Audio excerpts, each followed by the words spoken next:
This section is about the control system coming down, because we're in a period where a dramatic shift in human awareness and human consciousness is in the process of taking shape. Some people call it the shift, sometimes I call it the vibrational quickening, but what I've been calling it for 20 years, because I came across this in the very earliest days after I met that psychic, that first psychic, I called it the truth vibrations. The first book I ever wrote after that awakening started, because it's ongoing, was called Truth Vibrations, or the Truth Vibrations, because I came across this awareness. There seemed no evidence at the time, my goodness, that there was a vibrational change in the process of coming. I understand it more now, mind, and we'll get into it, but I had no idea then. And what it was going to do was act like a spiritual alarm clock, and it was going to wake people up. It was going to wake people up from this slumber, this coma that we've been in for so long. And also, my goodness me, as this truth proved to be true 20 years on, that it was going to bring to the surface all that had remained hidden. That the truth was not only coming out, it couldn't be stopped from coming out, because this vibrational change was bringing it to the surface. Like I say, 20 years ago, awakening, new consciousness, what? Truth coming out? Oh, you must be joking. 20 years on, my goodness, look at it.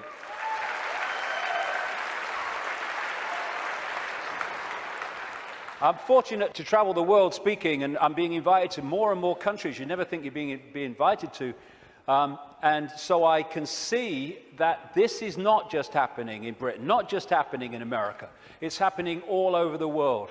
And all the differences is those that are staying in mind for now, and those who are opening mind to this change and perceiving self and the world in a completely different way.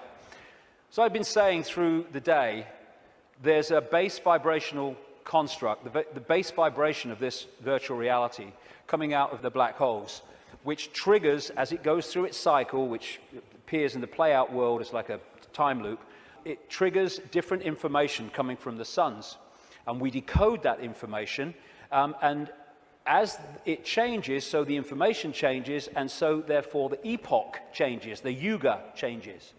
And we're now at this cusp where we're going from one epoch, one vibrational information epoch, into another one.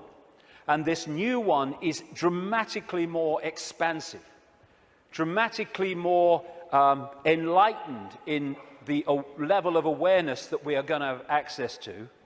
And the control system, which is a manifestation of this epoch, cannot survive this epoch, and that's why it's doomed. And we're now in the cusp of that change from one kind of world experience into another one. It's just another stage on the circuit of experience.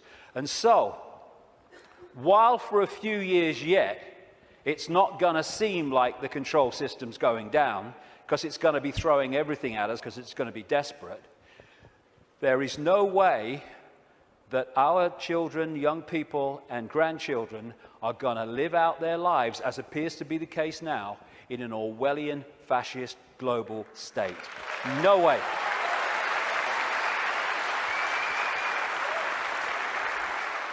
This changing epoch, changing information, is starting to be activated within the Earth grid and, of course, within the human grid. This new information is starting, for those that open themselves to it, instead of stay closed in density, because if you stay in a dense state, then these higher vibration energies are not going to impact like you if you open yourself to them and connect with them. But those that are awakening, this new photon information, this more expanded perception, we're starting to integrate it, and we're starting to get insights from it, because it contains information that hasn't been around in this period we've been through. Now it is, and suddenly it's like, oh, I see it now, oh, I get it now. Why didn't I get it before? Because you're now decoding a totally different level of information that's becoming available, and it's encouraging us, it's pressing us, it's urging us to open to all that is and change the way we perceive the world. What certainly is true is some strange things are happening in the sun. The sun goes through cycles of less activity and more activity, the so-called sunspot cycle, which also produces the solar flares and all that business. And it's kind of quite a predictable cycle of some 11 years, and it goes into a down period, and then another one starts. But what's happening now is that the down period has been bewildering scientists, because the new period, the new sunspot cycle of activity, which will push temperatures up a bit, and these bloody global warmers will go orgasmic when it does, is not becoming active. There is no one, this is something I read in a scientific magazine, there is no one alive today, or nearly alive today, who has experienced a down state of sunspot activity of the kind that we've been through in the last few years. This is why temperatures have been falling.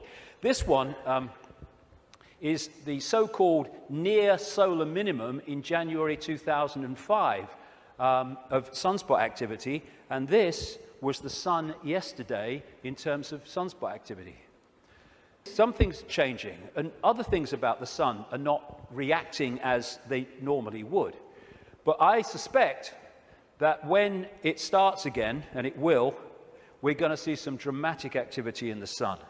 And that will impact upon not just the Earth's energy field, it will impact on our consciousness, our awareness, and things will start to speed up. Because this new information construct coming out of the sun is symbolized by Neil Haig and myself as a lion.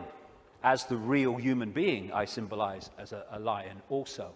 And basically, these truth vibrations are going to dramatically, as we go through these next few years, dramatically affect human perception, human awareness, and human potential as this new information becomes decoded and the awareness potential expands and we access a greater part of all possibility.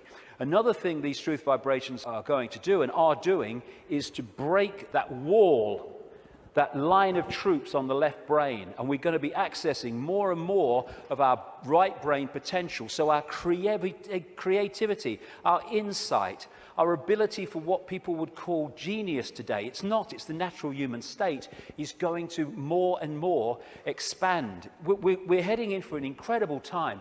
It might not seem like it for a few years, like I say, because these people will be battening down the hatches and trying to do everything they can to stop it, but that is what awaits us. In many ways, I wish I wasn't 58. I wish I was like 28, because I'd like to live through a bit more of this. But I'll have had me fill by the time I'm done, which is bloody well not yet, I'll tell you. So when so as we are impacted by these truth vibrations, because we open ourselves to them, then we break out of these boxes. And these are the people who are not being touched by that yet, but my goodness me, I'm seeing people now change dramatically in no time. I was walking through where I was speaking in Santa Fe last year, and this guy walks past me. He'd flown in from Austin, Texas, and he said, 3 months ago, mate, I thought you were mad. Words to that effect. He said, now I get it. And he got it so quick, and we're going to see this happening. People changing dramatically, and also, as I understood 20 years ago, that all that's been hidden, the curtain is being pulled back. And we're in for some shocks. I mean, of course, what we've talked about today is shocking to most people who have seen the world in another way, but the shocks are going to go on, because what's been going on in this world behind the scenes is nothing like what we think it is. And these truth vibrations, this energetic change, this new epoch of enlightenment and expansion, and people call love and harmony and respect, connection, is going into these dark places, these structures that are held together by low vibrational density, and breaking them up. Not, like a war. It's a new epoch coming. And as the new epoch comes, the energetic change is going to break up the denser structure of society and belief. And like I say, if these guys think, as they do, because they're accessing here, not here, because of their mental and emotional state, that it's a done deal, well, they're in for a bit of a shock. Because, you know, when you've got a dam of water, it can take a long, long time before the cracks appear. But from the cracks appearing to collapse can be a very, very short time. And already, if you look from this perspective, the cracks are appearing. And the first crack is when people say, I've had a freaking belly full of this. I ain't taking this anymore. Then the cracks start to appear. And what we're going to see in the next 10 years is this control system, increasingly as the years pass and these truth vibrations get more powerful, we're going to see this control system come down because a new awareness is being breathed into this reality, and a control system based on suppression of awareness therefore cannot survive that change. Now, another perspective on why the control system is going crazy now. As I say, they can see down what we call a timeline further than we can when we're in this reality, because they're in another reality looking in. So they could see, they don't know the scale of it because they can't get out here where it's being orchestrated from, and they couldn't get here. But they can get a feeling, and they have had an awareness that this energetic change was coming and how it could potentially affect the slaves in terms of waking them up. It is absolutely no coincidence whatsoever that it is now, of all times, in this experience within this reality, when these truth vibrations are manifesting themselves and quite demonstrably changing the way people perceive self in the world, that this control system is at its peak in trying to suppress humanity, control humanity. It's absolutely in sync because this moon matrix can only influence human perception if humans stay within its vibrational frequency, within its hack. The truth vibrations are taking us out of that frequency range, and therefore it's losing its influence on awakening people by the day as we start to perceive and see and become aware of things that we weren't before when we were connected to the hack. And all these things, destabilizing us chemically through food and drink, rewiring the body genetically through genetically modified food, what they're doing to the kids, the drugs, mobile phones, and all this microwave soup that we now live in, microchips especially, they're all designed to externally suppress or internally suppress, in terms of food, etc., the human body computer to stop it accessing these truth vibrations. It seems to be, on the face of it, that they're trying to grab more and more control. The truth is, it is a desperate, desperate attempt to hold on to the control they've had thus far. That's what it's about. It's battening down the hatches to stop the control system coming down. In part because it has many expressions, including creating earthquakes and dramatic extremes of weather. This technology known as HAARP in Alaska, and it's now got other organizations connected to it and technology connected to it increasingly around the world, it bounces radio waves off the ionosphere, the highest part of the atmosphere, and back to Earth. And what it is in major part is a underpinning, a supporting role to this moon matrix to create a low vibrational atmosphere in the lower atmosphere where we live in and operate in like this. Again, it's targeting this morphic field, as the Satanists call it, and some others do too, to keep it in a low vibrational state. It's fighting the truth vibrations. They know what they're doing, on one level anyway. And one of the other things that HAARP can do, and it's in the patents of the technology, it can send out radio waves carrying information, thoughts, on the wavelength of human brain waves, and it can impose those thoughts on the brain, which we then manifest through as our own thinking. That's also part of this, and it's also part of this defense mechanism against this epoch change. And if they change and affect this energy field we live in, we will be affected by it if we stay in density and closed mind state. I'm absolutely convinced, have been for years, that part of the creation of this like sub-reality underpinning, supporting the moon matrix, which was okay up to this point, didn't need anything else. But now this energetic change is taking place. They're bringing the troops in, if you like, to underpin it. And I'm convinced that part of the chemtrails, which kind of pollute our skies and stuff and contain metals and barium and aluminium and all this stuff, is part of creating this sub-reality. What the truth vibrations are doing is healing this schism. It's part of what it's doing. And the schism has been this distortion in the metaphysical universe, the waveform information construct, has been playing out into the holographic play-out world for, well, what would you call it? Eons, for as long as we can remember. And it has manifested itself out as conflict and fractured personalities and all the rest of it. This is being healed all the time as these truth vibrations impact themselves and we move into this new epoch. And those that are tuning into it, it's healing these divisions. And when this changes, this must change. And the control system is a play-out holographic expression of the schism. So when the schism heals, as it's going to, this distortion, its outward holographic expression, the control system, must fall. That's why it's doomed. It cannot survive this energetic change because it is a manifestation of the distortion that is now being healed. The pieces are being put back in that have been taken out. A totally new era is in the process of moving into human experience, and this control system, it's doomed, and all its expressions are doomed. Not doomed like, let's have a mass bloody murder, mass killing, all the rest of it.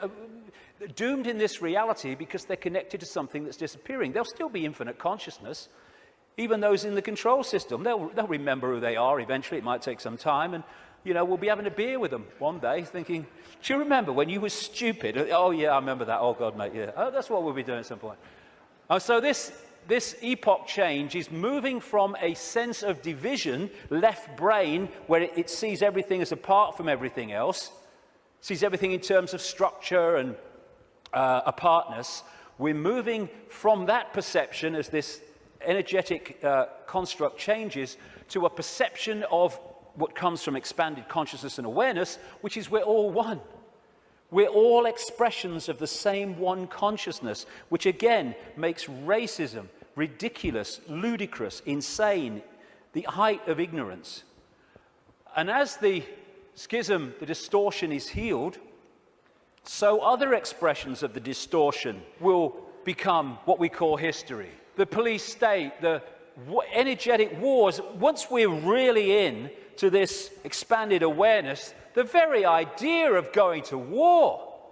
We have laws because of the distortion, because of the epoch we've been going through. We don't need laws in the state of awareness that we're going into, and our children and grandchildren will go even more into. You don't need to say we have a law against murder when murdering someone would never even enter your psyche. You don't need environmental protection laws when harming the planet because you know the planet and you are one anyway would never occur to you. You don't need these things. Laws are there to suppress overwhelmingly, but also expressions of laws are to try to mitigate for the distortion that manifests itself in distorted behavior. The idea of anyone going hungry in a world of plenty in the epoch we're entering, never even conceive it. You mean they used to let people starve? That's this mentality that we're moving out of. And we're at the cusp now of this change, which is a very interesting place to be. We're going back to that. We're going back to being connected to what we really are. And of course, 2012 is much talked about and will be more talked about as we get closer to it. I have a different view on that. I should be saying, given I've been writing about these truth vibrations for 20 years, I should be saying, see, 2012 told you, yeah. No, I'm not saying that, actually. I think 2012 is a diversion. By 2012, yes, things will have moved on. Things will be changing. Amazing things will be taking place. There'll be big challenges, and there'll also be big, wonderful things starting to manifest by 2012 compared with now. But there'll be more so in 2013, more so in 2014, more so in 2015. This is an ongoing process as we move through the cusp out of one epoch, energetically, information, into another one. And so by the time it reaches where it's the natural state and the old epoch has gone altogether, it's going to be down the road.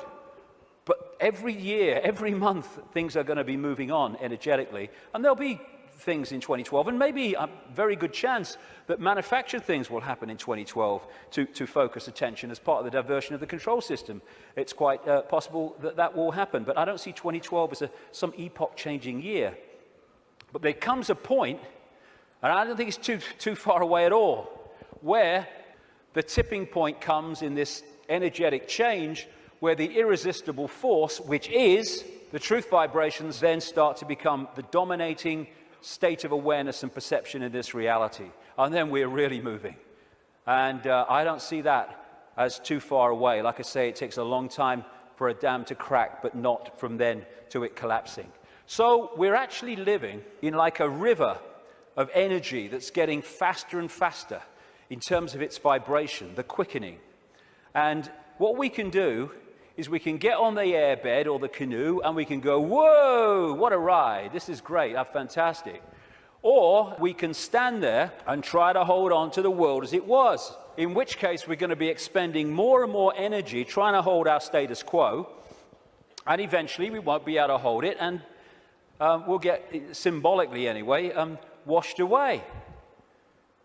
And as these truth vibrations manifest themselves and our awareness starts to expand, we're going to be accessing levels of realities that have been denied us up to this point. People talk about the sixth sense. That's nothing compared with what people are going to have as we move into this new era. It's going to be extraordinary. We're going to remember the fantastic people and potential that humans once were, when they were aware of who they were, and the world in our heads, in other words, the world we experience, is going to dramatically change. We're heading for a new dawn. Now, this is a phrase the control system uses for their new era, a new dawn, a new day. Well, it is a new dawn and a new day, but ain't the one they think's coming. We've been through this process in the last epoch, and now we're going back the other way. And as a result, this control system must fall, and we are emerging from the abyss, the suppression, and all the rest of it to be who we really are. And that must change everything.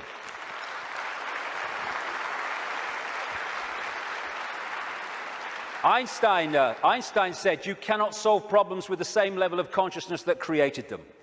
That is very good news, because what we've been doing through this epoch is creating problems with a certain level of consciousness, mind, and then bringing people in to solve the problems with mind and creating more problems.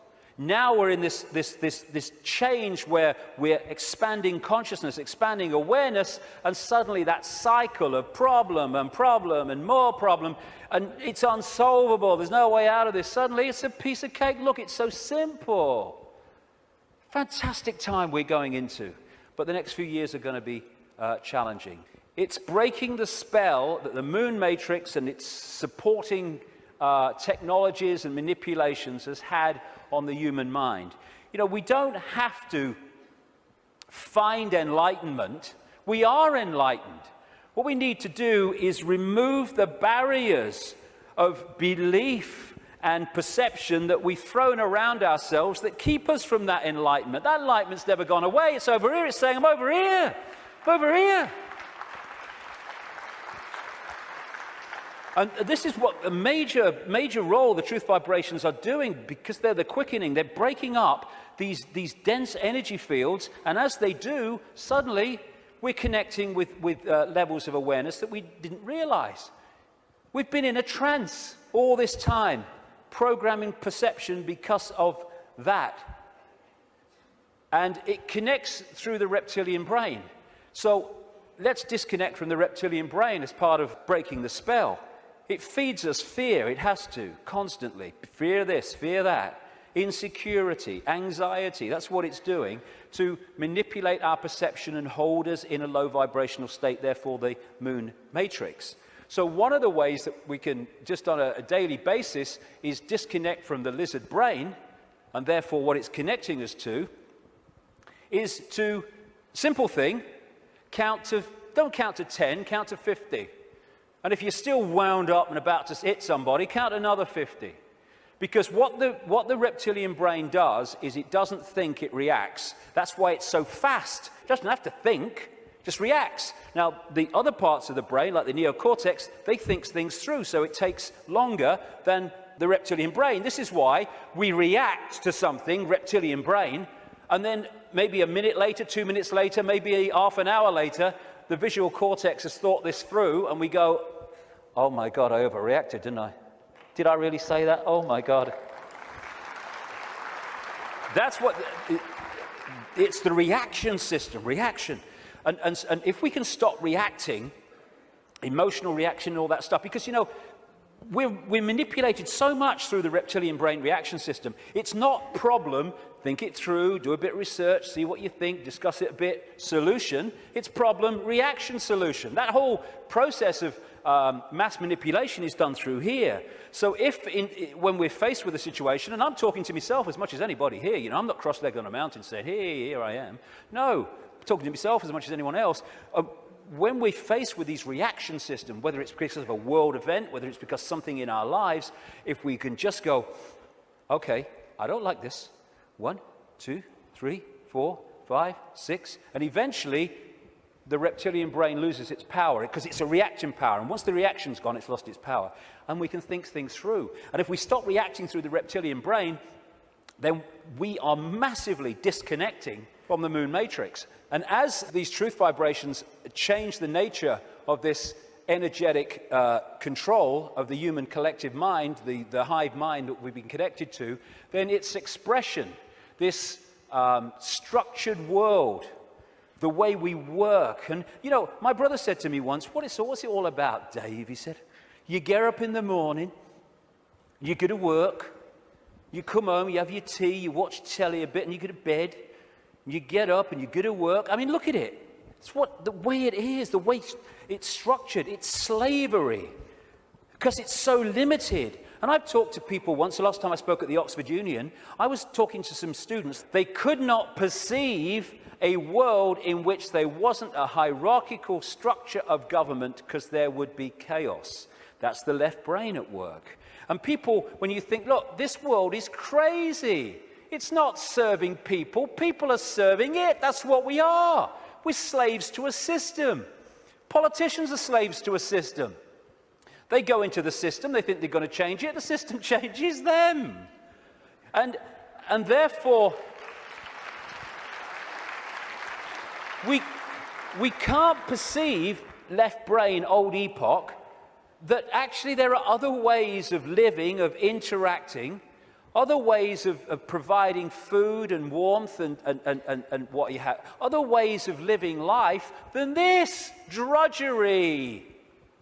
But as we expand our awareness, then other ways of interacting will become very obvious to us. Blinded by belief, believe. This is one of the control system's greatest weapons to control the human psyche. Get them to believe something. They don't care if it's this religion or this political belief or whatever it is. As long as you believe something powerfully, then they got you. Because belief builds walls around itself, repels all borders that challenge that belief, and suddenly you're living your life on a postage stamp or a dot. And your true ability to perceive in an expanded way is gone. You've given it up to the belief. This is how it must be. And once you have a belief, like a religious belief, then there are rules and regulations. Walls go around the belief. If you're going to be one of us, you must believe this. You can't believe that because they believe that, so you'll be one of them if you believe that, and all the rest of it. Here we go. We're all possibility. What are we doing having rigid beliefs when we're all possibility? Religion is mind. And there are many expressions of religion, not just going to church. There are many religions of the mind of various kinds that don't appear to be, but they are addictions of the mind. It's mind. You must believe this. There is one possibility. What's that saying? There is one possibility. That's how mind thinks. Consciousness, there is one possibility. You're having a laugh, darling. So religion, as we know it, is not going to survive this epoch change either, because it's an expression of the last one.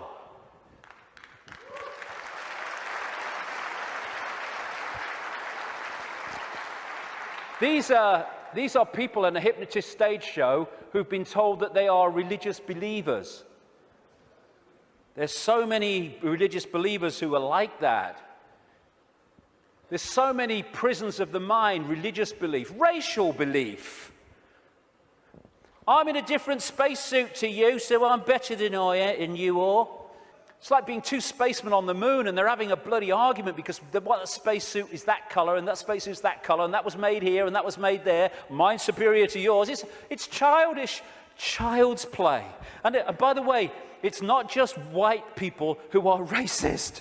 It's a mentality that can manifest through any race. And we have racism all over the world. It's not a racial belief, racism. It is a mental mind state. And anyone that thinks they're superior to anyone else because of their body computer state or color or whatever is controlled completely by mind and ignorance, political belief, self-identity belief. I am Joe Public, I'm little me. All these things will go and have to go if we're going to open up to the truth vibrations, because they are all about limitation, all about little me. And as researchers have shown, when we have rigid beliefs, the brain fires off the neurons in a specific network. And what that does is filter reality, decode reality, in line with the way those neurons are firing.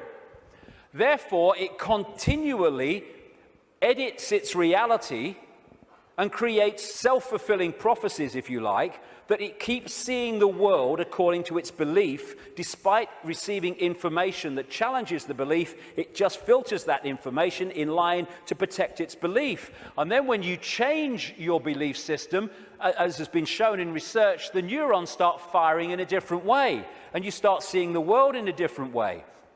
If we can get to a point where we open our minds without belief, we come from a state of knowing, all-knowing consciousness rather than belief from mind, then we open up the range of perception and understanding and awareness well beyond anything you can access if your brain is firing off in this symbolic way, limited by rigid belief, whatever belief that may be. When we open our mind to consciousness, everything changes. And to do that, I would suggest we need a blank sheet of paper. You know, it's not about learning anything new. We're all knowing if we can access that level of ourselves. It's unlearning the programming that has kept us from that level of awareness that we truly are.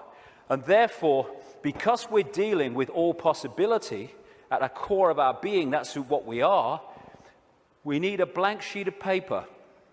All preconceived idea needs to go. All preconceived belief needs to go. And let information, intuitive knowing, decide what we think about things and feel about things rather than preconceived idea. It's not possible becomes, well, let's see if it's possible on the basis of the evidence, the basis of the information, the basis of how I feel. And then suddenly we're not saying, no, that's possible, I'm going to shut that out by reflex action. We're going to look at it. And when you do look at it, as I know from experience, what seems to be crazy to start with starts to take on very profound dimensions. Because we're all possibility. And if we're saying only this is possible, only that's possible, that's not possible, we're not operating at the core of our being, which is all possibility. We are editing things. We are limiting ourselves. We are entering the realm of mind. And it's a time to choose, in many ways, between the head, the intellect, not that he doesn't have the part to play, it does, it being the governor, and the heart, knowing, intuition. What changed my life more than anything else was 20 years ago when I decided that if I was ever had a decision between going with my intuitive knowing, which we feel here, funnily enough, in the kind of heart chakra area, and my mind, I was going to go with my head, I was going to go with my intuition. And it changed my life and has allowed me to follow this path, because I can tell you over the last 20 years, there have been many times in the early days, not for a long time, but in the early days, when my head was going, you're going to say what? You're going to do what? You must be joking. Not in my lifetime. But I thought, no, I feel to do it. I feel to do it. I went with it. And as a result, you follow this, this energetic path through intuitive knowing that's been laid out. And what happens, because intuition, knowing, is coming from another level of awareness beyond five-sense reality, it means that to five-sense reality, general world, some of the things you do when you follow your intuition are seen as, I think I'm possibly an example of this, are seen as crazy and mad and lunatic and dangerous and all that stuff. And what happens then when you do that and you get that reaction is that the head kicks in, the mind, which wants to protect its preeminence that it's had up to this point, puts its arms together and says, see what happens when you don't listen to me, see the trouble you've got into? And it's like, yeah, okay, and you come back into mind. But if you stick with it, and you take what comes as a result of expressing your uniqueness and expressing your intuitive knowing, then eventually things happen, good things, great things sometimes, that happen not despite what you did and the reaction you got, but because of it. And then the mind, the intellect, looks at this and says, well, hold on a second. It might get you into trouble, but eventually it works out.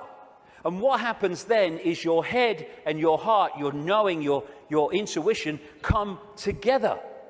And the war stops. We become whole again, where mind serves consciousness instead of serving itself. And it's years and years, I say this honestly, since my intuition and my head have had a problem. It's an incredible feeling, because it's like, when you start out, it's like, I feel to do this. You're not doing that. No. And then after a while, when this sync takes place, it's like, I feel to do this. And the head goes, okay. And it's a totally different way of interacting with the world. The war stops. And this is open to all of ours. But the first thing is what it is. It's to face the situation we're in, and then we can do something about it. First thing, to realize that up to this point, we have been slaves thinking we were free. And so the first stage is to acknowledge that, and when we do, we can do something about it because we're accepting what the situation is. The second thing is to choose freedom over slavery and be prepared to do what is necessary to achieve that freedom over slavery. And when we do that and we mean it, there is a shift in our energy field.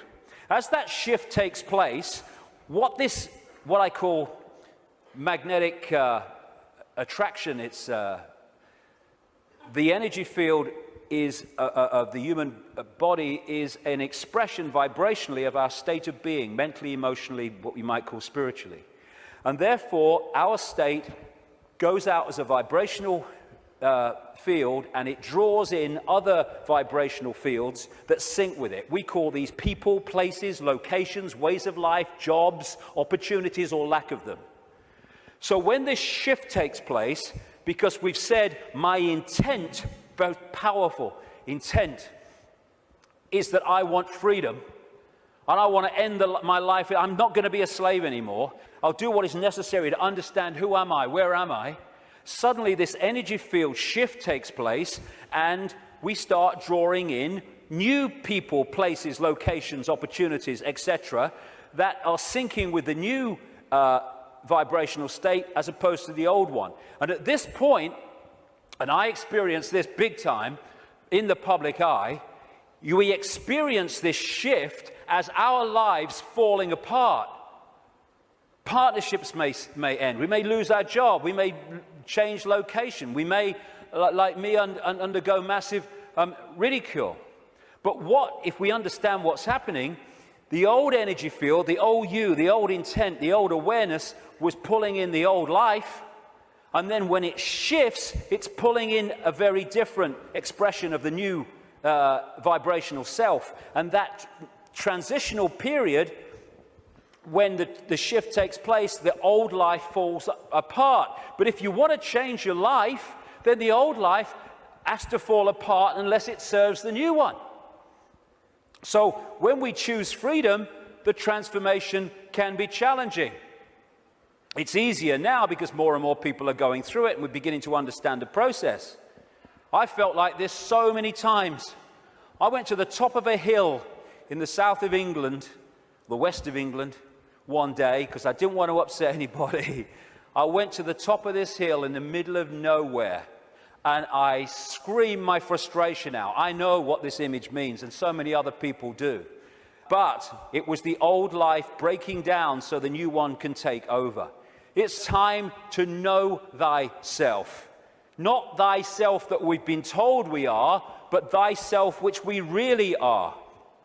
This self, everything from the beginning, my birth, my ancestors, my children, my wife, everything comes together simultaneously. I saw everything about me, about everyone who was around me. I saw everything they were thinking now, what they thought then, what was happening before, what was happening now. There is no time, there is no sequence of events, no such thing as limitation of distance, of period of time, of place. I could be anywhere I wanted to simultaneously. That's who we are.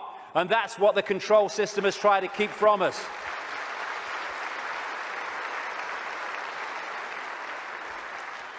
Now, the way to go most powerfully with this change is to stop identifying who we are with what we are told we are, little me.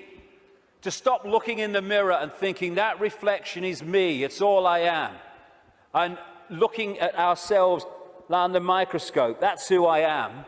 And bringing our point of observation from I am David Icke, a personality born in Leicester, England in 1952, to I am infinite consciousness, all that is, has been, and ever will be, can be, all possibility. Infinite love, having an experience through this lens into this reality that they call David Icke. And again, once we take this observation from that observation, there is a fantastic shift in our energy field. And we break up these densities that are holding us in mental and emotional servitude. Everything starts to change when we move our sense of self-identity. That's why the control system wants us in there. It can't cope with this. We have to be in there. Little me. And this is the fork in the road. Are we going to live our lives as consciousness or mind? As all there is or little me? Because that will decide the kind of world we're going to live in. Escaping the box, and it is a box, it's a vibrational box. Getting out of this thing called cognitive dissonance, where we lie to ourselves. Cognitive dissonance is, for people who haven't come across it, it's a very powerful controlling mechanism whereby we have a belief about self or the world or a situation, and we're sticking with it.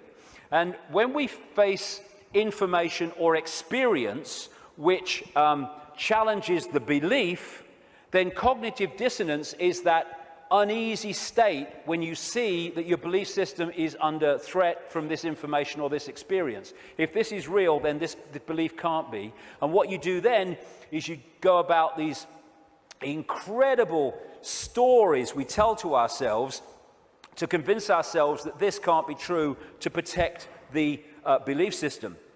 Cognitive dissonance can be a good thing if that dissonance leads you to look at your belief in the light of this experience or this new information, and then move the belief in the light of that. Then cognitive dissonance is a good thing. What most people do is try to hold the belief system in the face of this. And there's no greater example than the Skeptics Society. You ever come across them, the Skeptics Society? Bloody hell, they are cognitive dissonance.com, they are. I tell you. I've debated with some of them on television programs and stuff, and one of them, his bum kept bouncing on the seat. He had what they call Vitus dance, is it? My mother used to call it, where you can't stop moving, because he was in such cognitive dissonance, because the information he was hearing was so at odds with his belief system, he was kind of going crazy. And so you get people who come up with these amazing bloody stories to try to explain away why something is not challenging their belief system. So again, part of that blank sheet of paper is letting cognitive dissonance serve us. I'm going to look at my belief system instead of holding on till our knuckles turn white. Also, trying to avoid looking at the truth, because if we don't, we ain't going to change anything. Go beyond being in denial of what is happening in our lives and in the world, and start looking at it as it really is. It is what it is, because unless we look at things in that light, instead of trying to find wishful thinking reasons why actually it's not really like that, we're not going to change anything, because we're going to be in denial that anything needs changing. It is what it is, and we need to face it. And it's important to stress this. This control system, this reptilian control system, and in all its facets, is not all powerful, and it's not omnipotent. It's actually bloody stupid. You know, there's such a difference between being clever and being wise. It's very clever to build an atomic bomb, but it's not wise to do so. There is a difference between the two. And these people are very clever, but they're stupid. And cleverness without wisdom is the most destructive force on earth, which is why that's what they are. They have only managed to control humanity because they put us in a smaller box than they're in. Because of their mental and emotional state, fear, wanting to control because of fear and all the rest of it, they are in a vibrational box. They can't access any higher levels of awareness because of their mental and emotional state that's holding them in density, and their fear. Their fear is being passed on to us through this collective mind. So the only way that they can manipulate and control us is by putting us in a smaller box than they're in, and that's what the suppression of knowledge and awareness and consciousness has been all about. But as we open ourselves to the true nature of ourselves, we can move well beyond any area that they can access. So just because they're technologically advanced intellectually, it doesn't mean they have power over us and they're omnipotent and all-powerful. They're not. They're desperate. Desperate because of the numbers of them to the numbers they're trying to control. And the other thing, I use this analogy a lot, is, like I said earlier, we don't have to find enlightenment. We just have to open our programming to the enlightenment we already are. And it's a testament to the magnificence of what we really are, that this control system has had to throw everything at us. Look at it. All these facets, the food additives, the electromagnetic pollution, the programming through the media, the suppression of education, the suppression of science, all this stuff, they have to throw at us to keep us in servitude. It's like, I use this analogy, if you want to put a ball floating on a tank in an unnatural state, which is where we've been, you have to push it down and you have to hold it there. Because its natural state is floating on the surface, you have to hold it there, because the moment you let it go, zoom, it's gone into its natural state. And symbolically, we've been held on the bottom of the tank by all this stuff that's thrown at us from cradle to grave. And the fact that it needs so much to hold us in this suppressed state shows the magnificence and genius that we really are, we once were, and will be again. When I say we, I mean what we call humanity. So as the control system's ability to do that is unraveled, and this is happening, then we're going to go to the top of the tank again, not by finding enlightenment, but by removing that which is keeping us from it. Be afraid, big monsters coming. This is the big area that they control us with, and we need to let go. They're feeding of this fear. Like I say, 1.5 billion people in China controlled by a handful because of fear of challenging the handful. No more fear. I mean, this is such a symbolic picture. Here's all these bloody sheep, and here's 2 shepherds, and there's a guy at the back. Now, those sheep, symbolic of humanity, can only be controlled in this way because they acquiesce to the shepherds, and the sheepdog symbolizing fear. What if this group of sheep, instead of going ba, ba, ba, ba, and if they want to, oh, ruff, ruff, oh, fear, oh, following the one in front, the control system, the shepherd, yeah. Oh, he's got the power, he's got a stick, aye. What if those sheep said, oh, look, I'm not following him anymore. And hey, Rover, woof, bloody woof, on your bike, you're not frightening me, okay? I'm over here. I'm over here. I'm over here. I'm going down here. I like that. There's some grass down here. Suddenly, this herd, flock, whatever you want to call it, is scattered because it's expressing its uniqueness and it is not fearing the consequences. These people, apparently all powerful, have no bloody power. None. They'd never find most of them. Don't mind catch them. And that's what humanity's like. We have the numbers. And yet, because we acquiesce through fear of challenging the control system, even though we have the numbers, the handful of people control the many. We have the power. We've chosen not to use it. It's about bloody time we did.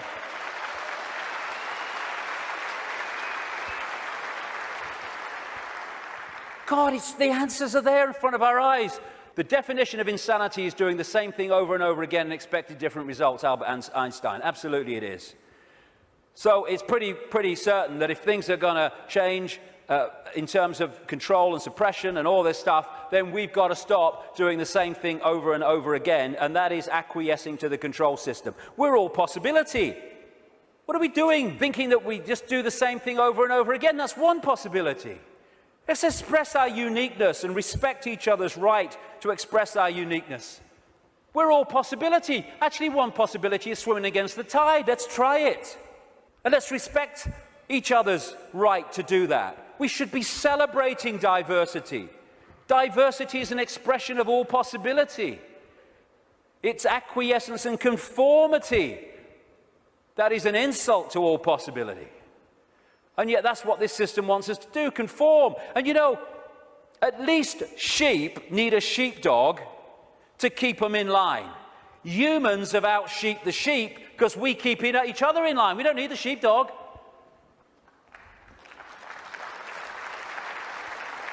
We have sheepdogs called parents and teachers and politicians and peer pressure. When we're thinking of expressing our uniqueness, we're not thinking, oh, what will George Bush think or what will Barack Obama think? No. We're thinking, what will my mother think? What will my father think? What will the neighbours think? What will my mates think? What will the people at work think? In other words, what will other people who have chosen to live in this sheep pen think of me getting out of it? It's like sitting in a cell and you find a way out through the door, and instead of another prison warder coming along to stop you getting out, the other prisoners jump on you. That's what we do. If we are going to be what we really can be, and we're going to respect our right to be different, we have to respect others' right to be different as well. Because when we respect other people's right to be different and express their uniqueness, then we're setting them free and we're helping to set society free. We are policing each other all the time through ridicule, through condemnation. We need to start being at peace with other people having different views and expressing different lifestyles than we do, even if we don't like it.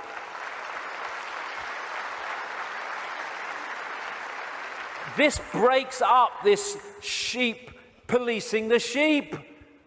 There's only a few who in full knowledge are behind this control system, and they have to get the target population to police the target population. They don't have the numbers to do it themselves. I have a simple philosophy on life, so simple. Do what you like so long as you don't impose it on others. Dead simple. That's it.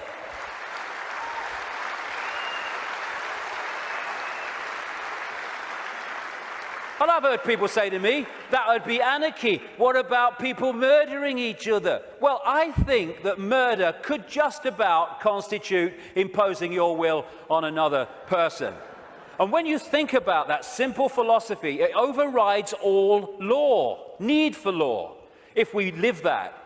We don't need laws that say don't murder when you wouldn't impose yourself on another person. But we can do this.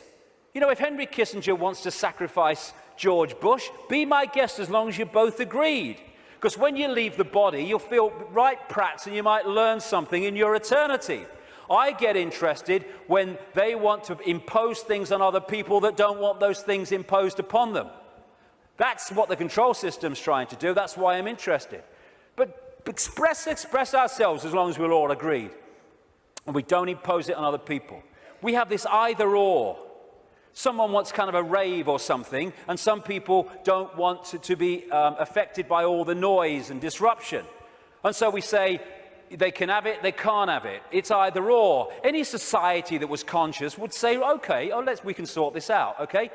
They don't want the noise, fair enough, understand that. They want to have a party, a rave, a good time. Okay, now, let's find a place where they can have what they want that don't disrupt anyone else's life. So they can have their experience that they want and no one else is affected. Everyone's a bloody winner. This is either or. Someone must win, so someone must lose, so someone could win. Old epoch consciousness. Winner, winner, win, win. That's the new consciousness. I stand upon my desk to remind myself that we must constantly look at things in a different way. You see, the world looks very different from up here. You don't believe me? Come and see for yourselves. And it does. When you move your point of observation, the world looks so different. When we break out of constantly scanning the world from a single point of observation, so everything looks the same. From a higher point of observation, things look very, very different. And we can break out into infinite consciousness, clear our minds. That's another thing, another layer on the onion. It doesn't matter. My goodness me, how we make things matter that don't matter. And it clutters up our mind, it clutters up our emotions, and holds us in low vibrational servitude. I have a thing I call the deathbed perception. You're lying on your deathbed. Well, your body is, you're not, and you've got 10 minutes to live. Tell me, looking back at your life, what mattered.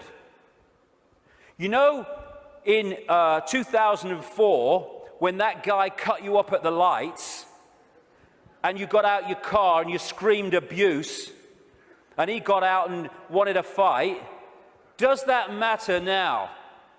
No. Then the trick is to make sure it doesn't matter then. To bring that mentality into everyday life. It doesn't matter. We get het up, angry, frustrated. We worry about things. People worry about going to the dentist. Then they go to the dentist and they go, oh, that was all right. What do you mean it was all right? You've been worried sick for 3 weeks. It's destroyed your life for 3 weeks. You tell me it's all right. It was no problem. It's bringing this. It does. What really matters? What really matters is loving each other, caring for each other, being kind to each other. What matters is expressing our true magnitude of infinite genius, not acquiescing to meaningless things that we take so bloody seriously. How many things do we look back that got us really het up, frustrated and angry, and we look back, it didn't really matter, did it? Well, don't let it matter then. That's the thing. And then there's what I've long called combing the mirror. Combing the mirror is a crazy thing, because what happens is you want to change your hair, so you comb the mirror. Funnily enough, your hair doesn't change. What you have to do is comb your hair, and then the mirror reflects it. And this so-called out there world is like the mirror. It's not even out there. It's a projection of in here. If we're going to change this apparently out there world, we have to change in here. It's like if this is a movie screen, and I don't like the movie, so I'm going to stand here and I'm going to hurl abuse at the movie screen. Nothing's going to change. I've got to go back to the projector and I've got to change the reel, and then this will change, because this is just an outplaying of that. And the Illuminati control system is delighted, indeed encourages us to believe that we can change the world, if you like, and our lives out there. They want us to comb the mirror because they know nothing's going to change. This is where things change, and we connect with this at what we call the subconscious mind. And it's in the subconscious mind that we interact with this waveform construct. The conscious mind experiences the play-out holographic world, the decoded world. So this is where we have to change things. Because by the time it hits this screen, this holographic decoded world, it's like the movie on the screen. It's a done deal. You ain't got to change that now. You ain't got to change this now. We have to change it before we decode it into experienced holographic reality. There are some people I've been reading, they say 98% of human decisions are made by the subconscious mind, the unconscious mind. I would go further. I'd say 100% of human decisions are made by the unconscious mind. What the conscious mind does is experience them. But the conscious mind can interact and work as one with the unconscious mind if it starts to understand the way reality works. How do we understand what's going on in the unconscious mind, so therefore we can play a part in changing that? By what I call the language of life. The play-out holographic world of experience is a mirror of the information construct, in other words, our unconscious mind in many senses. And the way it plays out, the language of life, as I call it, tells us what's going on in the unconscious. And therefore, we can play a part together, unconscious and the whole of self, in changing and clearing out what is happening in the unconscious, which is playing out in the experienced conscious holographic world. For instance, do things keep recurring in our lives over and over and over again? You'll never guess, it's only happened again. Well, why is that happening to you over and over again and not happening to him at all? What is it within you that's manifesting this? What is it telling you? What is the language of life telling you by what you're now continually experiencing? Why don't things work in your life, but they work in this person's life? What is that telling you? What is it about you that's making it not work? What is it about them that's making it work? The language of life. And you can start to read this, and it's about taking responsibility and saying, oh God, I'm so unlucky, nothing ever happens to me. It's like taking responsibility, power. Why is this happening to me? What is it about me that means this is happening to me and not to them? It's the language of life. He's talking to us. For instance, one of the things that totally bloody controls human experience is a desire for outcomes. We're all possibility. If we live as all possibility, our true self, then we're flowing. We're flowing with life. We haven't got an outcome because we're all possibility. We flow where we want to go, and we flow where life takes us. Once you have an outcome, I want this, then you have pinned yourself to one possibility. And if that possibility doesn't happen, then you're in a state of disappointment. Even though you're all possibility and you can flow anywhere you like, I'm this what I want to be. And it's like a door. And people go through life and they're going, bang, bang, I want to be this, this is my outcome, bang. And the door's going and life's going, ain't opening. Ain't opening. Bang, bang, frustration, anger, why me? And it gets more, okay, now we're going to put this across the door. And they still go, bang, bang, this is my outcome. And then all the time this is going on, over here, there's a door swinging open saying, hey, come through me, no problem. Oh no, I want to be this, bang. And we go through life, and the door doesn't open, and that one's saying, over here.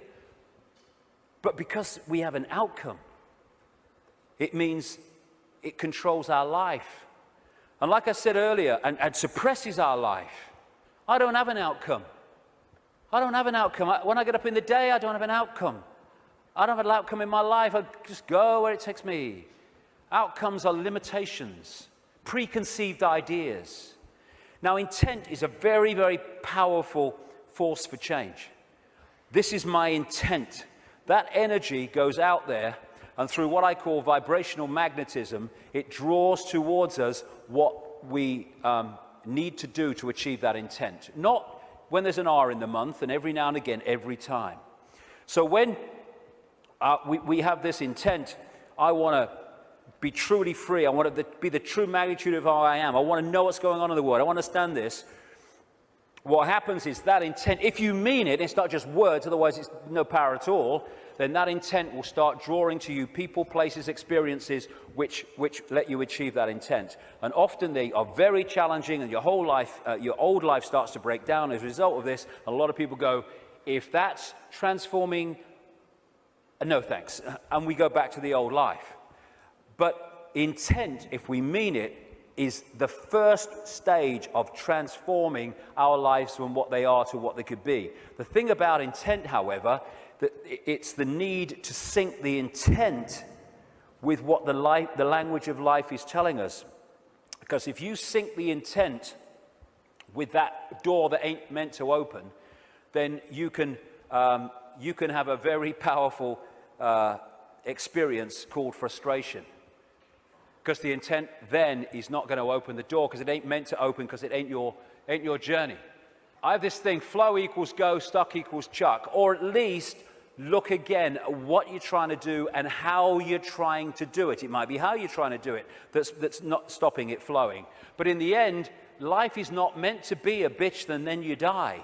It's not meant to be a series of frustrations and barriers. It's meant to flow. That's what we are.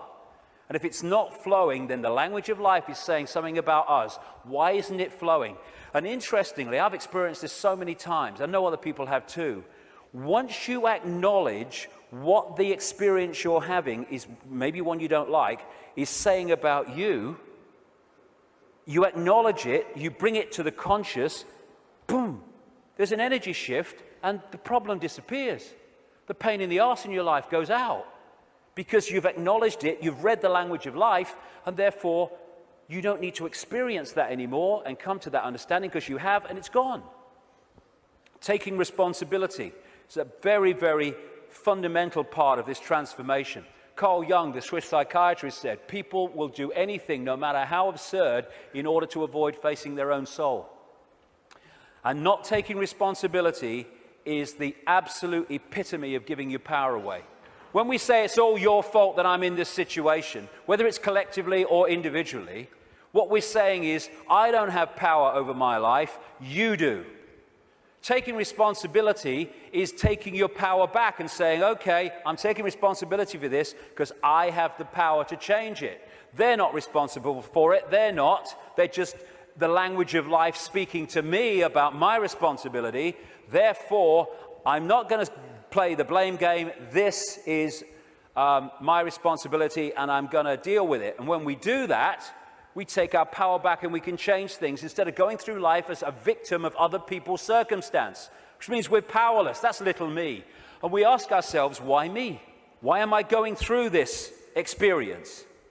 Well, through the process of vibrational attraction, vibrational magnetism, an expression of us is going out, and an expression of us comes back in the form of people, experiences, locations, jobs, everything. So therefore, what we're putting out is what we're pulling in. Why me? Because we're creating it. Bad luck, good luck, no such thing. Why do some people win? Some people lose. Because some people pull that in, some people pull that in. You get people who they say, you meet them and they say, nothing ever happens in my life. And you say, well, what would you like to happen? And they go, well, I don't know really. Well, I don't know really goes out as a vibrational information field, and what comes back is a life where nothing happens. Why? Because you don't know really. So we're not victims. We think we're victims, and the control system wants us to believe we're victims, because then we will do nothing to change the fact that we're not expressing the power that we have. Why me? Ask yourself, because it's your choice. It's your choice and my choice in the sense of there's not some guy with an AK-47 on some other dimension saying to our consciousness, get in that body or I shoot.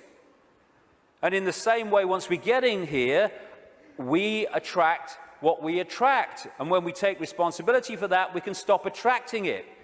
Why me? It's like the Oracle said in the Matrix. You've already made the choice. Now you have to understand it. You didn't come here to make the choice. You've already made it. You're here to try to understand why you made it. And as the message from the psychic 20 years ago said, arduous seeking is not necessary. The path is already mapped out. You only have to follow the clues. We are guiding you along a set path. If we get caught in mind and the limitations of mind, then we can not go along that path. Because mind is telling us, oh, no, you don't do that in this world because you have to do this and you conform and all the rest of it. The difference is that when we make the choice of the path we want to journey on in this reality, in what we call a life, we're doing it from this perspective of perception. When we're trying to understand why we made it, we're doing it from this level of perception. So this sees it on one level, and this is going, I'd agreed to this, you must be having a laugh. Never. Well, this is seeing it in a different light. And it's the same collectively. Why us? Why are we here at this time now as this cusp of change is going on? Same thing. You've already made the choice, now you have to understand it. You didn't come here to make the choice, you already made it. Now you have to try to understand why we made it. Instead of complaining at the situation we're in, and again, this made the choice, this is trying to understand it. Once you break out of this into this, you then start to understand it, because you see what we're experiencing from a totally different perspective. For instance, this sees, in the journey down the symbolic river, this sees the next turn on the river, no further. This sees the whole river from source to sea. So this is seeing an experience in the moment that this is having in a completely different way to how this is seeing it. For instance, you're going down the river on a canoe, it springs a leak. You paddle across to the bank and you sit there and you're angry and you're frustrated. Why me? Why am I so unlucky? And then some guy comes across and says, hey mate, you were so bloody lucky. There's a bloody waterfall around that next turn. And we can even override that through intuition. When we intuitively access this, we intuitively know, no, I'm going to stop for the day here. I'm not going to go any further today. And this might be saying, oh, we can go further. I'm not going any further. And so many things we can be protected from by following our intuition. Why are we here collectively? We're here to break the spell. We're here to break the spell on the human collective mind. What a great thing. What a great thing to play a part in. To break this to break this spell and to stop this human experience becoming this. And in the next few years, like I say, they're going to throw everything in desperation, like the cornered rat, trying to hold on to a control system that's falling. This is where we're going to need to have this perspective of I am consciousness, I'm having an experience, because that will make it so much easier as we go through this transformation and challenge, because if we're in this world and of it, those people are going to find the next few years very, very difficult. Because they will not have a perspective of what's going on, except everything's going crazy, and my God, what's going to happen next? This is a great line from a song. Freedom's just another word for nothing left to lose. Isn't it amazing how when you no longer have anything to lose, the butterfly emerges? Because it's fear of loss that keeps us in servitude so much. And when you've got nothing left to lose, suddenly all that's left is freedom. And that is going to be a very powerful experience that a lot of people are going to have in this next period of challenge as this cusp moves on. Just when the caterpillar thought life was over, it became a butterfly. It's amazing that when you're in, so many people have told the story that it was in their lowest moment of despair that boom, something emerged and transformed them. Nothing left to lose, freedom. Okay, I'm waking up, so what do I do? Well, I would suggest that we all stop making bloody excuses. You know, we can all come to the conclusion that there's this control system and it's doing this, and what about the children, and what about the grandchildren, what's going on? And then the list of excuses why we actually can't do something today. Well, there's a game on, and I've got to do this, and I've got to do that. Nothing is more important than focusing on what is happening, because everything comes from that. What can we do? We can refuse under any circumstances, no matter what the frickin' laws and the pressure and the imposition, we can refuse not to have the right to express our freedom of expression. Refuse under any circumstances to shut up.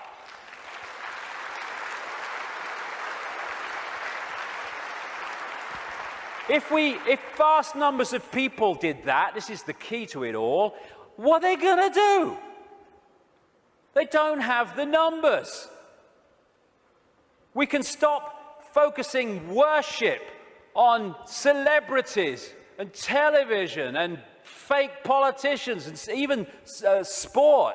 Not that I don't enjoy sport, but as long as it's there, peripheral vision, and not here, the worship, externalizing.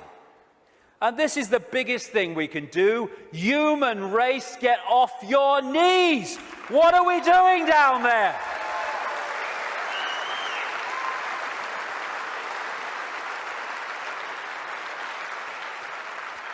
What are you doing? You're all that is, has been, and ever can be. Where have your bloody knees for? Well, I'm only little me. No! If we get off our knees, the control system's over. Martin Luther King said, a man can't ride your back unless it's bent. And then there's the people in dark suits and uniforms. Hey, you got children and grandchildren and families as well. What are you doing serving a control system that wishes to impose a fascist state on your families?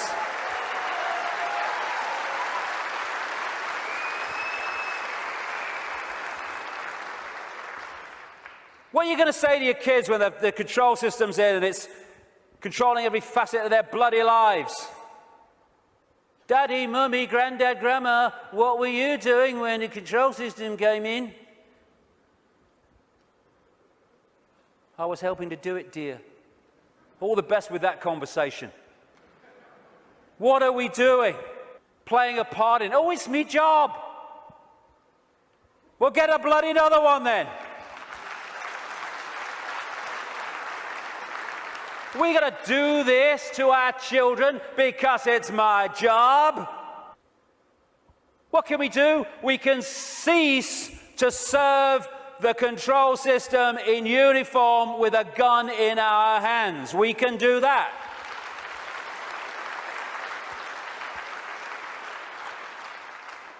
Soldiers are not there serving their country, serving their people. They're there serving the cabal that's seeking to enslave their people and their families. As Einstein said, the pioneers of a warless world are the youth that refuse military service. And more are equal to that, the adults beyond military service who support those that refuse to serve this control system in uniform. Oh no, you've got to serve your country. You serve your bloody country. I ain't doing it. Just like those wonderful Israeli young people.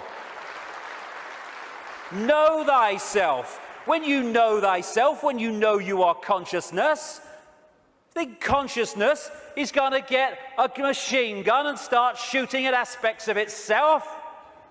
Mind does that. Mind fights.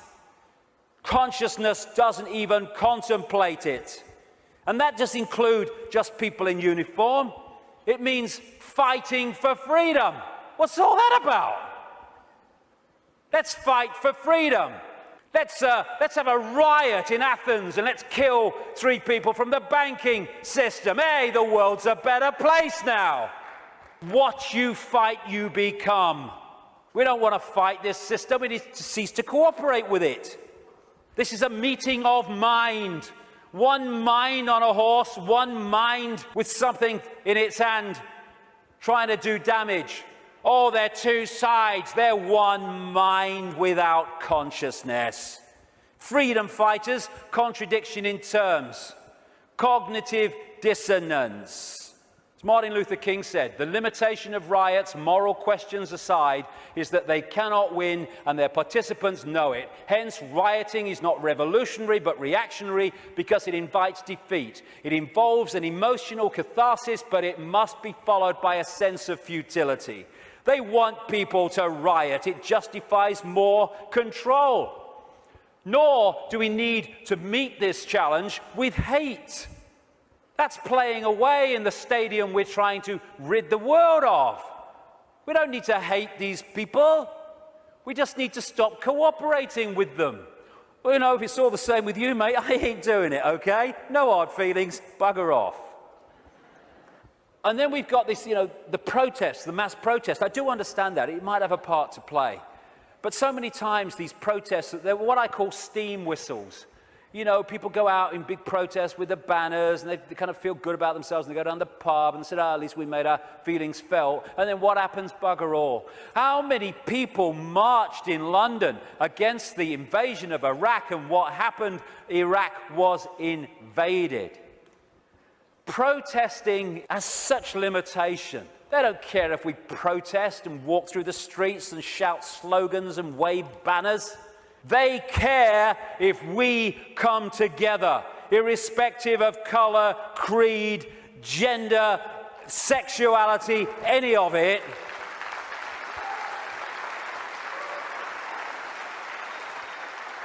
Put our differences aside and unite behind what affects us all and all our families. This control system, this Orwellian agenda, is not trying to enslave black people or Jewish people or middle-class Americans or Hispanics or Australians or Indians. It's trying to enslave all of us.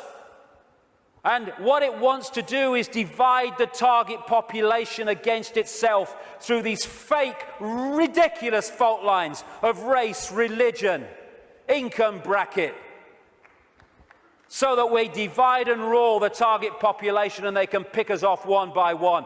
They are terrified of us putting down those fake fault lines and coming together and uniting behind what we should all believe in: freedom for all, irrespective of who we are. Injustice anywhere is a threat to justice everywhere. Someone else's injustice is our injustice, because if we allow injustice there, eventually that injustice will come here anyway.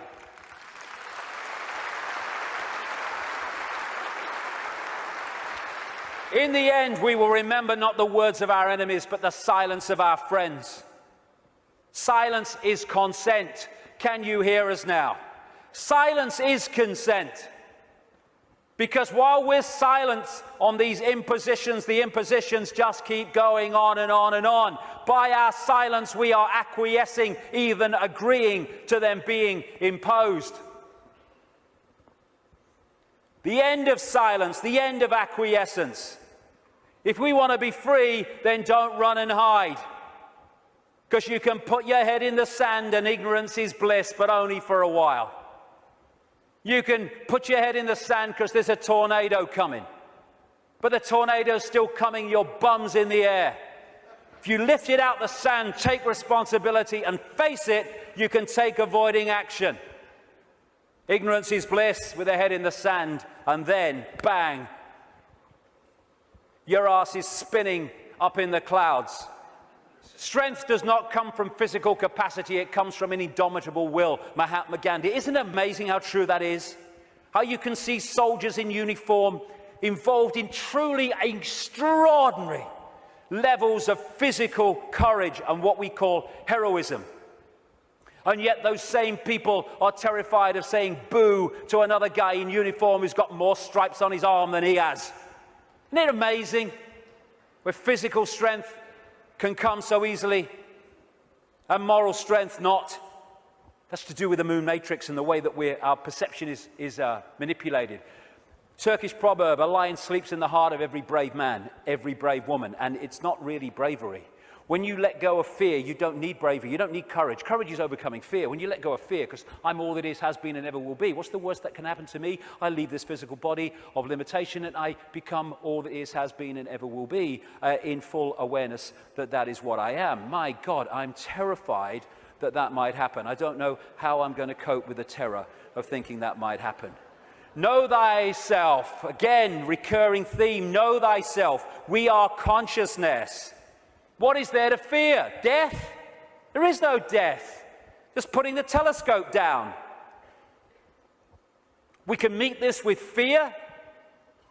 Oh my God, the police state! Or we can treat it with the emotion it deserves.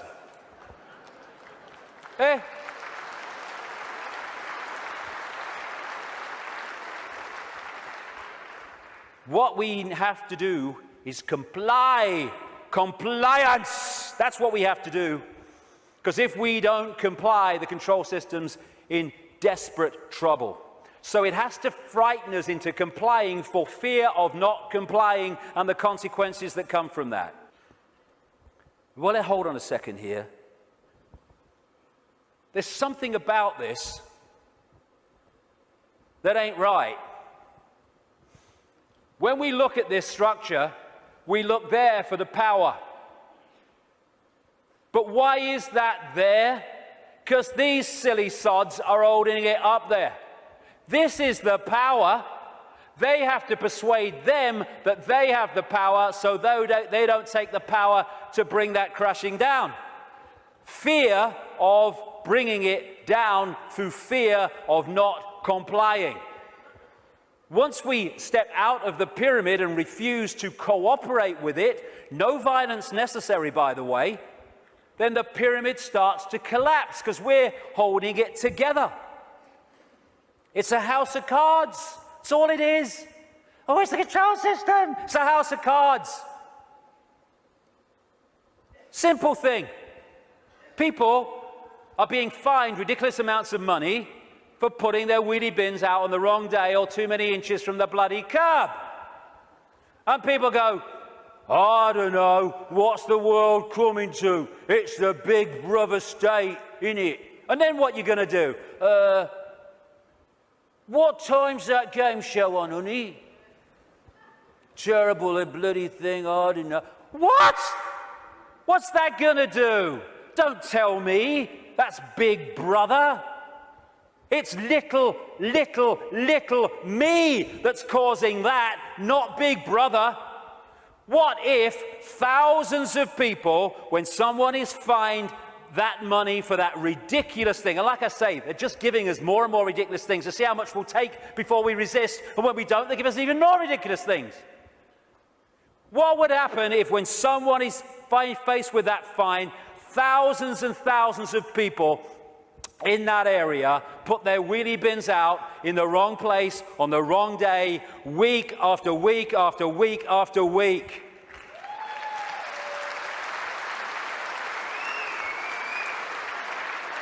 The system couldn't cope. We have the numbers. And I see this, your vote is your voice, be heard. Bollocks it is. How can the vote be your voice when the people you're given the choice of voting for that have any chance of forming a government are standing on the same postage stamp of political policy and perception? There's no choice. We've reached a point now where the vote becomes a voice when we refuse to vote. We refuse to play the game anymore.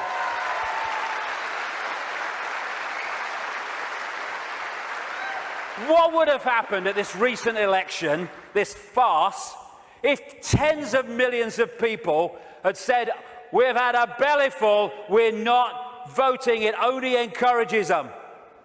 We are not voting because we're going to make a statement that we know this system is rigged and we're having it no more. What would have happened in these days that have passed since that election? The whole focus of the media and everything would have been, bloody hell, what's going on? Why this mass refusal not to vote? Now we've got a debate going. Now we're looking at why people haven't voted because the system is rigged. Now the system has to bloody start to change because it's lost its credibility. But instead, the majority trotted along to vote because they said, well, if you don't vote for them, they might get in. It doesn't matter! They're masks on the same face. So what if they get in? Same thing will bloody happen. Comply! No! No, no! Not if it's enslaving me and my children and imposing on my freedom. Comply, leave your home now it's foreclosed. No, no, no. Let's follow this through, shall we? Millions of people in the world are losing their homes, being foreclosed, and ending up homeless. Let's follow this through. Why have you lost your home, my friend? Because I can't pay me mortgage. Why can't you pay your mortgage? Because I lost my job. Why did you lose your job? Because the great banking collapse, they can't get this, they can't get my company went bust. And who's taking your home away and saying you've got to leave? The banks that caused the fricking problem. And we are leaving? What are we doing? What are we doing?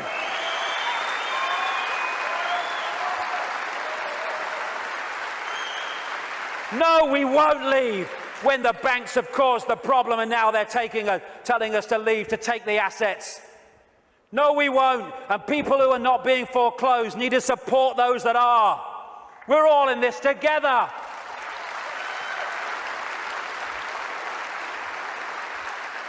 Compulsory vaccinations. No, no, no.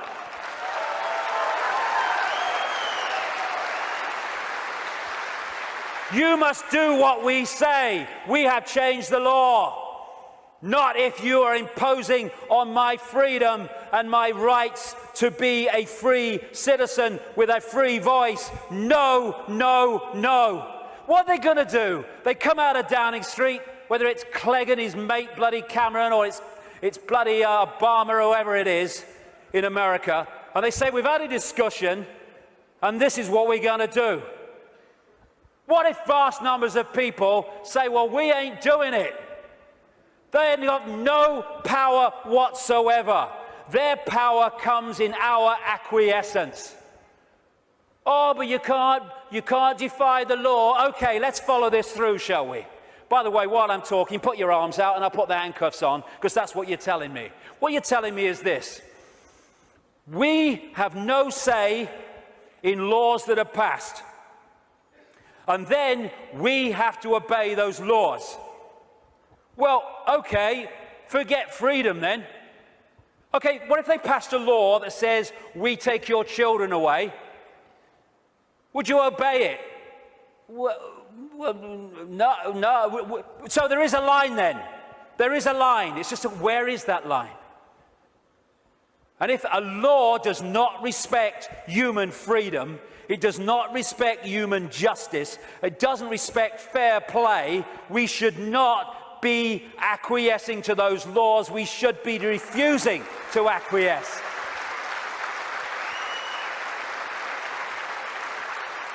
What we need is not compliance, we need a non-comply dance, where we beat to a different drum and we dance to a different drum, where we refuse to acquiesce to this control system that seeks to enslave us even more than it already has. Non-comply dance. Do this, comply. No. No. But we need to do it en masse. Oh, we do it with a smile on our face. We're consciousness, all that has been, ever will be. Why shouldn't we have a smile on our face? And smile and feel for these people who are enclosed in mind trying to enslave us. But we need to do it en masse. Because if we don't do it in numbers, then people get picked off. That's what's happening. I am all that is, has been, ever will be.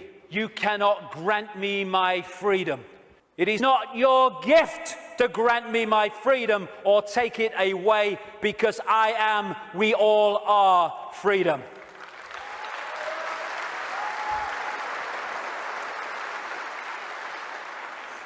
Put another way,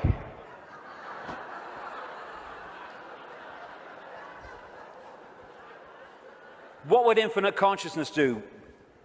Move perspective, little me, all that is. What would infinite consciousness do in the situations that we face, as against what would mind do?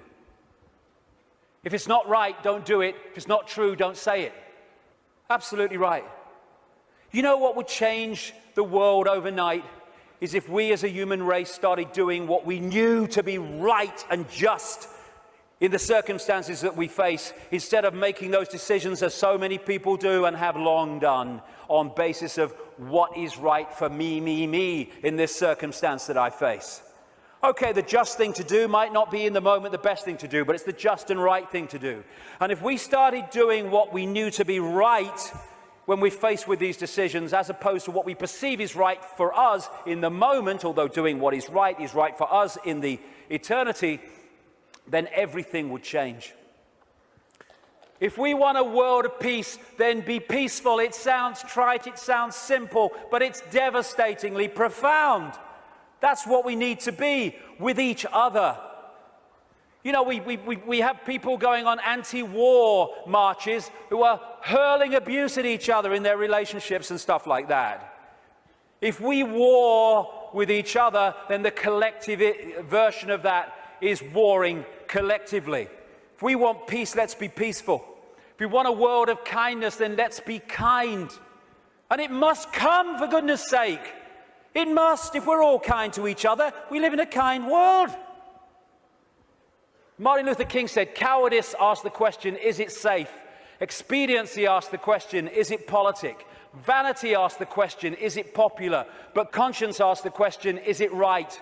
There comes a time when one must take a position that is neither safe nor politic nor popular, but one must take it because it is right. And when enough of us take that stance, everything changes. The revolution is not a revolution of weapons, it's not a revolution of fighting, it's not a revolution of hatred, it's a revolution of perception, because everything changes. I am a lion then. I'm not the lamb I kept seeing in the mirror and the world kept telling me I was. And then that expresses itself out into the true nature of who we are. And miracles become possible. We're going into the epoch of what we perceive as miracles. It's just a greater understanding of the way everything works. And the system must fail when that happens. We're being offered, the truth vibrations are offering us in this time, the chance to open the key to our minds, the key to our hearts, which have long been closed by so many people. The key to the freedom on a level that we cannot comprehend, because until we expand our consciousness, we cannot be aware of the true nature of what freedom is. It's not even what we perceive in this world. Enough of this suppression, enough of this slavery, enough of this enslavement of the few by the many. As the poet Shelley said, rise like lions after slumber in unvanquishable number. Shake your chains to earth like dew, which in sleep had fallen on you. Ye are many, they are few. Enough! It's time to fly. It's time to fly. Thank you very much. Thank you. Thank you for coming. Thank you. Let's get on with it. Thank you. Thank you for coming. Thank you for coming.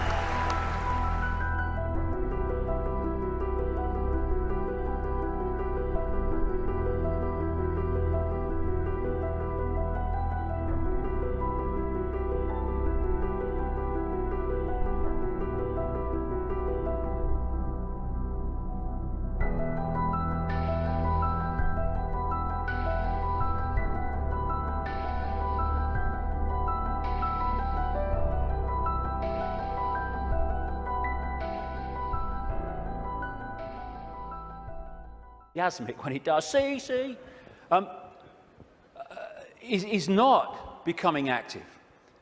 There is no one, this is something I read in a scientific magazine, there is no one alive today, or nearly alive today, who has experienced a down state of sunspot activity of the kind that we've been through in the last few years. This is why temperatures have been falling.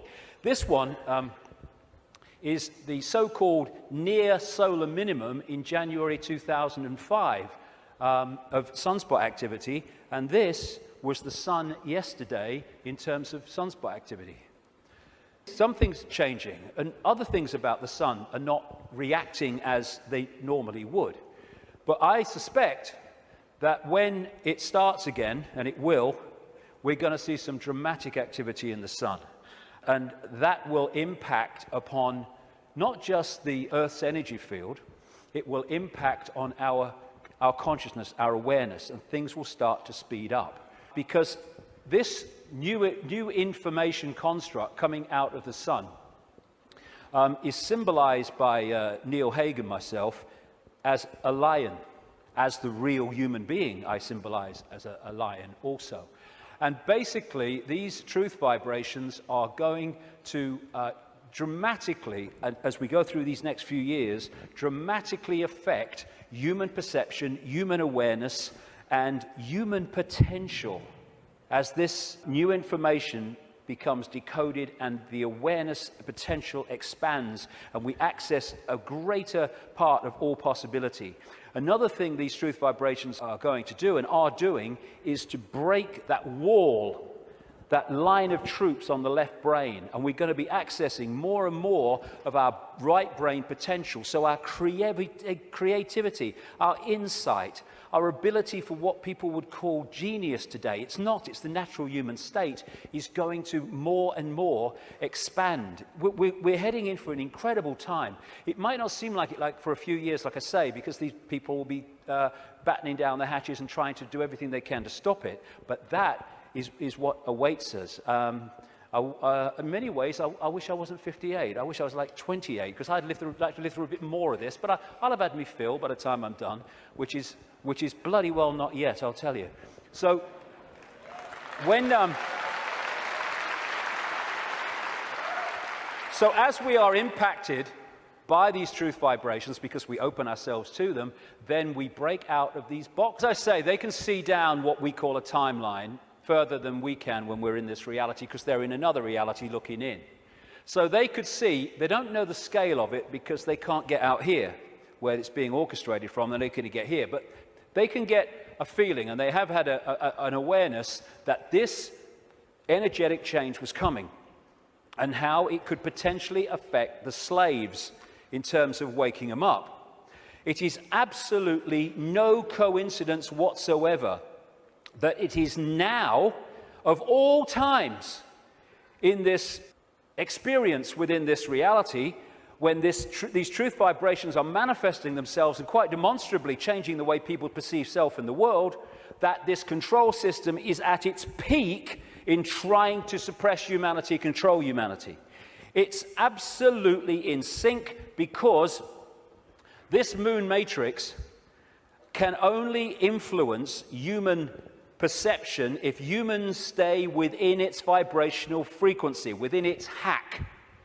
The truth vibrations are taking us out of that frequency range, and therefore it's losing its influence on awakening people by the day as we start to perceive and see and become aware of things that we weren't before when we were connected to the hack. And all these things, destabilizing us chemically through food and drink, rewiring the body genetically through genetically modified food, what they're doing to the kids, the drugs, mobile phones, and all this microwave soup that we now live in, microchips especially, they're all designed to externally suppress or internally suppress, in terms of food, etc., the human body computer to stop it accessing these truth vibrations. It seems to be, on the face of it, that they're trying to grab more and more control. The truth is, it is a desperate, desperate attempt to hold on to the control they've had thus far. That's what it's about. It's battening down the hatches to stop the control system coming down.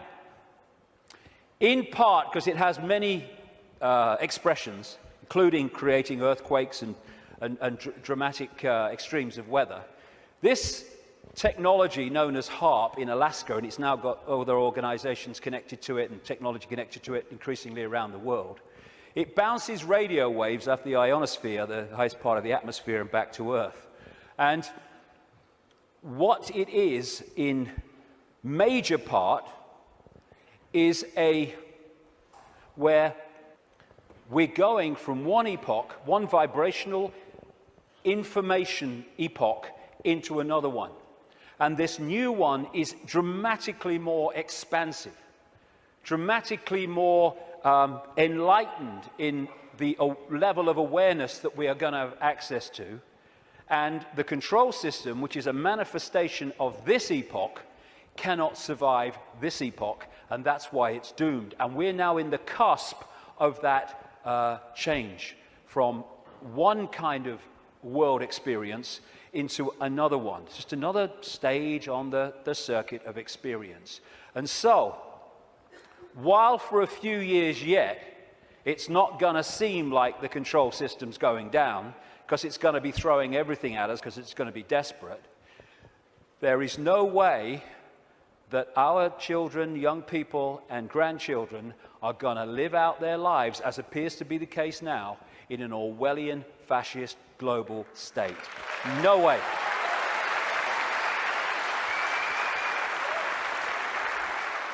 This changing epoch, changing information, is starting to be activated within the Earth grid and, of course, within the human grid. This new information is starting, for those that open themselves to it, instead of stay closed in density, because if you stay in a dense state, then these higher vibration energies are not going to impact like if you open yourself to them and connect with them. But those that are awakening, this new photon information, this more expanded perception, we're starting to integrate it, and we're starting to get insights from it, because it contains information that hasn't been around in this period we've been through. Now it is, and suddenly it's like, oh, I see it now. Oh, I get it now. Why didn't I get it before? Because you're now decoding a totally different level of information that's becoming available, and it's encouraging us, it's pressing us, it's urging us to open to all that is and change the way we perceive the world. What certainly is true is some strange things are happening in the sun. The sun goes through cycles of less activity and more activity, the so-called sunspot cycle, which also produces the solar flares and all that business. And it's kind of quite a predictable cycle of some 11 years, and it goes into a down period, and then another one starts. But what's happening now is that the down period has been bewildering scientists, because the new period, the new sunspot cycle of activity, which will push temperatures up a bit, and these bloody global warmers will go all kisses. And these are the people who are not being touched by that yet, but my goodness me, I'm seeing people now change dramatically in no time. I was walking through where I was speaking in Santa Fe last year, and this guy walks past me. He'd flown in from Austin, Texas, and he said, 3 months ago, mate, I thought you were mad. Words to that effect. He said, now I get it. And he got it so quick, and we're going to see this happening. People changing dramatically, and also, as I understood 20 years ago, that all that's been hidden, the curtain is being pulled back. And we're in for some shocks. I mean, of course, what we've talked about today is shocking to most people who have seen the world in another way, but the shocks are going to go on, because what's been going on in this world behind the scenes is nothing like what we think it is.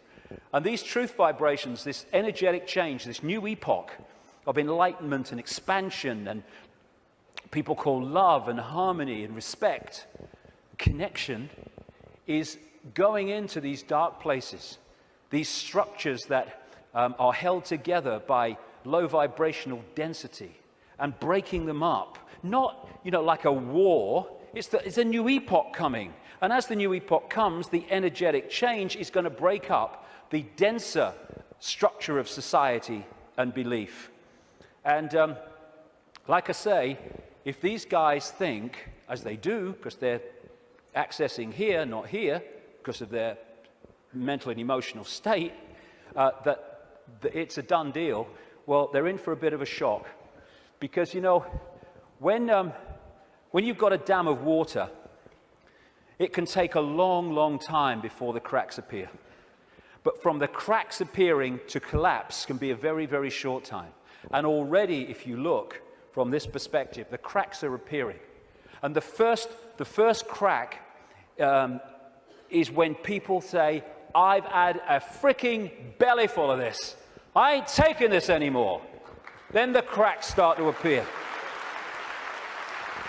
And what we're going to see in the next 10 years is this control system, increasingly as the years pass and these truth vibrations get more powerful, we're going to see this control system come down, because a new awareness is being breathed into this reality, and a control system based on suppression of awareness therefore cannot survive that change. Now, another perspective on why the control system is going crazy now.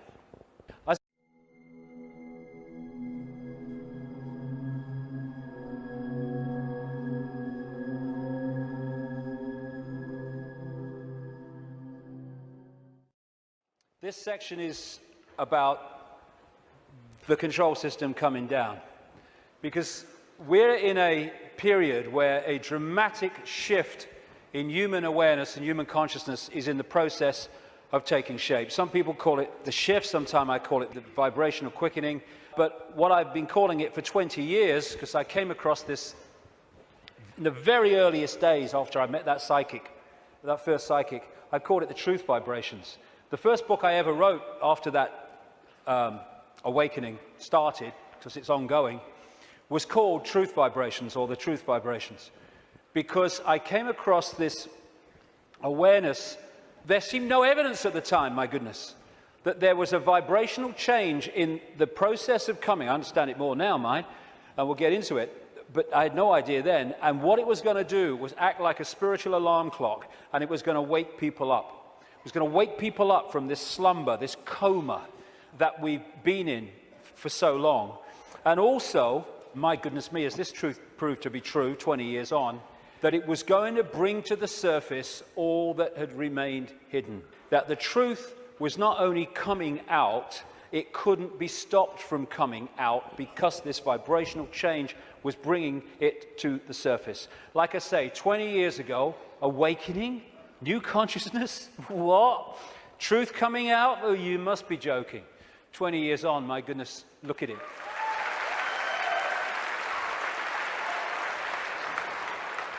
I'm fortunate to travel the world speaking, and I'm being invited to more and more countries you never think you're being invited to.